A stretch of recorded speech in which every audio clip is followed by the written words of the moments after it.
সর্বশ্রেষ্ঠ সার্বজনীন সম্মানে সকলকে স্বাগত। আমাদের বিচারে সেরা থিম এবং ব্যবস্থাপনা প্রাপক 2টি পূজা কমিটি হল মধ্য মহিয়ারি সর্বজনীন দুর্গোৎসব কমিটি এবং পোদরা পাকুড়তলা মন্দির কমিটি। মধ্যমইয়ারি সার্বজনীন দুর্গোৎসবে আমাদের সাথে ওনাদের ক্লাবের মেম্বার আছেন। আমরা মণ্ডপের ভেতরে যাব, গিয়ে ওনার সাথে কথা বলবো। প্রতিমা এবারে কত বছর হলো? আমাদের পুজো এবারে 58তম বর্ষ হলো। আপনাদের প্রতিমা শিল্পীর নাম? মিন্টু পাল, কুমোরটুলি মিন্টু পাল। আপনাদের প্রতিমার থিম নিয়ে একটু বলবেন। আমাদের পুজো মণ্ডপ অ্যাকচুয়ালি বহুরূপীর আদলে তৈরি করা হয়েছে। গ্রাম্য বাংলায় যে বহুরূপীরা আছে মিনিটে মিনিটে তাদের রূপ বদলাতে পারে, সেই হিসাবে তার সঙ্গে সামঞ্জস্য রেখে এখনকার দুনিয়ার যে অবস্থা সেটাকে নিয়ে আমরা এটাকে ফুটিয়ে তুলেছি বহুরূপী। আচ্ছা, আপনাদের এই পুজো থেকে আমরা সমাজকে কিরকম বার্তা দেব? সমাজকে বার্তা এটাই দেবো যে যে যেমন তারা যেন সেরকমই থাকে। সময়ের সাথে সাথে মানুষ যেমন পাল্টে যায় না, পাল্টাতে তো অবশ্যই মানুষকে হবে, কিন্তু সবকিছু যেন না পাল্টে। আপনারা এই পুজোতে পরিবেশ বান্ধব বা সুরক্ষামূলক ব্যবস্থা কি কি নিয়েছেন? মানে অগ্নি নির্বাপক যন্ত্র বলুন বা চিকিৎসা সহায়তা, কোন রকম ফার্স্ট এড আছে, অগ্নি নির্বাপক যন্ত্র আমাদের আছে এখানেতে। আর পরিবেশ বান্ধব হিসেবে আমরা এখানে কিছু বৃক্ষরোপণও করেছি। এখানেতে জগন্নাথের এখানেতে সমস্ত বৃক্ষরোপণও হয়েছে। আপনার একটু পরিচয়টা দেবেন? আমার নাম হচ্ছে সৌভিক চ্যাটার্জি, আমি এখানকার ট্রেজারিতে আছি, ট্রেজারার আছি। আমরা এতক্ষণ কথা বলছিলাম মধ্যমইয়ারি সার্বজনীন দুর্গোৎসবের মেম্বারের সাথে। অনেক ধন্যবাদ আপনাকে। শুভ সপ্তমী। আজকে আমরা চলে এসেছি মধ্যমইয়ারি সর্বজনীন দুর্গোৎসব কমিটিতে। সেরা থিম হিসেবে এটি সেরা থিমের মধ্যে এই পুজোটি পুরস্কারটি তুলে দিচ্ছেন কমিটির হাতে। সূর্যতরণ এডুকেশন এন্ড এন্টারপ্রাইজের তরফ থেকে আমরা এসেছি আজকে পুজো পরিক্রমা। কিছু এনাদের কাছ থেকে আমরা শুনে নেব যে প্যান্ডেল সজ্জা এবং সবকিছু এনার ব্যবস্থাপনা এরা কেমনি, মানে কিরকম কি করেছে। তো আসুন জিজ্ঞেস করি সহ সভাপতি সম্পাদক মহাশয়ের কাছ থেকে জেনে নেব যে এই পুজোটি পুরো বিবরণ, এই পুজোটা কিভাবে তোমরা অর্গানাইজ করেছো? অর্গানাইজ বলতে গেলে আমার এটা প্রথম বছর। এটা আমার প্রথম বছর। আমি দায়িত্বটা নিতে এসেছি আমার সিনিয়র দাদাদের থেকে। আরো যারা সিনিয়র আছে তাদেরকে দেখেই আমি অনুপ্রাণিত হয়ে আমি দায়িত্বটা নিতে এসেছি। ছোটবেলা থেকে খুব ইচ্ছে ছিল যে আমার পুজোর আমি একটা দায়িত্বতে আসবো, দায়িত্ব নেব, আমার পুজোটাকে আরো বড় করে জায়গায় পাঠাবো। তো সেখান থেকে না বড়দের থেকে যতটুকু শিখেছি, তো আমার পুজোটা যতটুকু বড় হচ্ছে, যতটুকু ভালো লাগছে, সব ওনাদের থেকেই শেখা।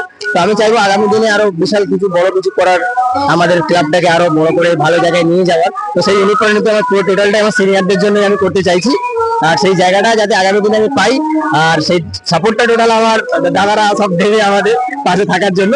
তো ঠাকুর আমাদের পুজো বলতে গেলে আমরা সবাই প্রচুর পরিশ্রম করতে ভালোবাসি, কারণ কাজের ব্যাপারে আমাদের পরিশ্রমটা করতে খুব ভালো লাগে। সেটা যে দিক থেকে হোক না কেন, সেটা ঠাকুর আনতে যাওয়া থেকে শুরু করে চাঁদা তোলা থেকে শুরু করে সমস্ত কিছু, তো যাবতীয় আমাদের খুব বেটার ভালো লাগে। এর থেকে আগামী দিনে কি হবে সেটা এখনো পর্যন্ত বলতে পারছি না, তবে যেটা আগামী দিনে হবে খুব ভালো হবে, এতটুকুই বক্তব্য। আর জিজ্ঞেস করে নিতে চাই যে সমাজমূলক মানে কোনো কাজ কি তোমরা দেখাচ্ছ এই পুজোর মাধ্যমে? হ্যাঁ, সমাজমূলক কাজ বলতে গেলে আমরা পরিবেশ সচেতনতা, এখানে ব্যানার ট্যানার অনেক কিছু আছে সমাজমূলক। তারপরে সেভ ড্রাইভ সেভ লাইফ আছে, আমরা ব্লাড ডোনেশন ক্যাম্প করি, এইসবগুলো আমাদের টোটাল অর্গানাইজ আমাদের পাকুড়তলা মন্দির কমিটি থেকে সবকিছু এই জিনিসগুলো হয়। আর এইখানে সেফটি মেজার বা সেফটি ব্যবস্থা নিয়ে তোমরা কি ভেবেছো? সেফটি ব্যবস্থা বলতে গেলে আমাদের ফায়ারেরও করা আছে এখানে, এবং ফার্স্ট এডও আমাদের জায়গাপত্র আছে। তো টোটালটাই আমরা যদি কোনো দর্শনার্থী যখন আসবে তাদের জন্য আমরা সেফটি পারপাসটা রেখে সেই ব্যাপারটা নিয়ে কিছু বলো। ক্রাউড কন্ট্রোল বলতে গেলে টোটালটাই আমরাই করি। বড় দাদারা যেটা ভাবে গাইড করে আমাদের, সেভাবেই আমরা গাইডনেস করি। তো ক্রাউড নিয়ে আপাতত আমার কোনোদিন সমস্যা হয়নি, আর আগামী দিনে সেই সমস্যা হবে না ক্রাউড। তো আমাদের এক্সিট এন্ট্রি দুটোই আমাদের পুরো ওপেন খোলা থাকে, সেটা পরে দেখতে পাবেন আপনারা, মানে আরো দর্শক যারা আছে তারা দেখতে পাবে। তো যথেষ্ট আমাদের এই ব্যাপারটা সেফটি থাকে। সূর্যতরণ থেকে এই যে পুরস্কারটি এনাদের হাতে তুলে দেবো সেটা হচ্ছে সেরা ব্যবস্থাপনা। দের কাছ থেকে জেনে নেব ওনাদের কি বক্তব্য এই ব্যবস্থাপনা নিয়ে। অ্যাকচুয়ালি মেন ব্যাপার হচ্ছে আমাদের দুর্গোৎসব আনন্দের উৎসব। সেই আনন্দের উৎসবে যাতে কোনোভাবেই কোনো রকম নিরানন্দ না হয়, তার জন্য যতটুকু ব্যবস্থা করার দরকার আমরা ব্যবস্থা করার চেষ্টা যথাসম্ভব করেছি। যেমন যেগুলো খুব ম্যান্ডেটারি হয়, নমিনাল ব্যাপার, যেমন অগ্নি নির্বাপক, ফায়ার এক্সিট, তারপরে আমাদের এমনি ওপেন প্যান্ডেল করা হয় যাতে অন্তত এই গরমের মধ্যে একটু হাওয়া বাতাস খেলে। ফার্স্ট এডের ব্যবস্থা রয়েছে এবং আমাদের যেহেতু গলির ভিতরে পুজো পাড়ার মধ্যে, তার মধ্যেও যাতে ফায়ার ব্রিগেড বা অ্যাম্বুলেন্স ঠিক মতন ঢুকতে পারে, সেই জন্য আমরা রোডের ওপরে কোনো কিছু করিনি, পুরো রোডকে ওপেন রেখে আমরা সমস্ত কিছুটা করেছি। এবং এটাও হয়তো আপনারা জানেন যে আমাদের এখানে যে দুর্গাপুজোটা আমরা করি, আমাদের হিন্দু মুসলিম মিলিতভাবে আমরা করি, ঠিক আছে। আমাদের ক্লাবের সম্পাদক কিন্তু একজন মুসলিম ধর্মাবলম্বী, আবার উনি কিন্তু আমাদের পুজোর সমস্ত রকম সহযোগিতা করেন এবং ক্লাবটাকেও ধরে রেখেছেন এবং আমরা সবাই মিলে একসঙ্গে পুজোটাকে আমরা সম্পন্ন করি। আমাদের এটা 18 বছরের দুর্গা পুজো। আমরা অনেক কষ্ট করে ছোট জায়গা, তার মধ্যে যথাসম্ভব চেষ্টা করি সবকিছু মেনটেন করে যাতে সুস্থভাবে আমাদের দুর্গোৎসব সম্পন্ন করা যায়। শুনতেই পেলেন, হাজারো প্রতিকূলতাকে উপেক্ষা করে তারা এই পুজোটিকে সাফল্যমণ্ডিত করে তোলেন এবং আমাদের যে পুরস্কারটি আমরা তুলে দিতে চাই আমাদের অর্গানাইজার স্যার যিনি আছেন রাধেশ্যাম শর্মা, তিনি এই সার্টিফিকেটটি তুলে দিচ্ছেন মেম্বারদের হাতে।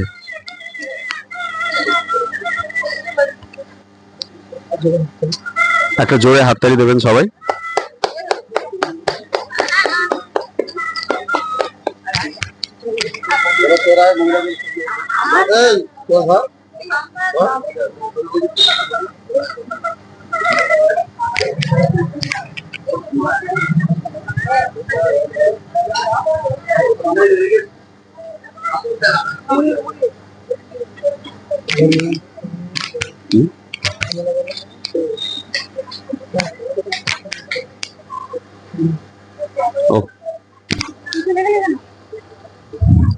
ক্যামেরায় মলয় মণ্ডল, ক্যামেরায় দেব মাঝির সঙ্গে মলয় মণ্ডল, ধন্যবাদ।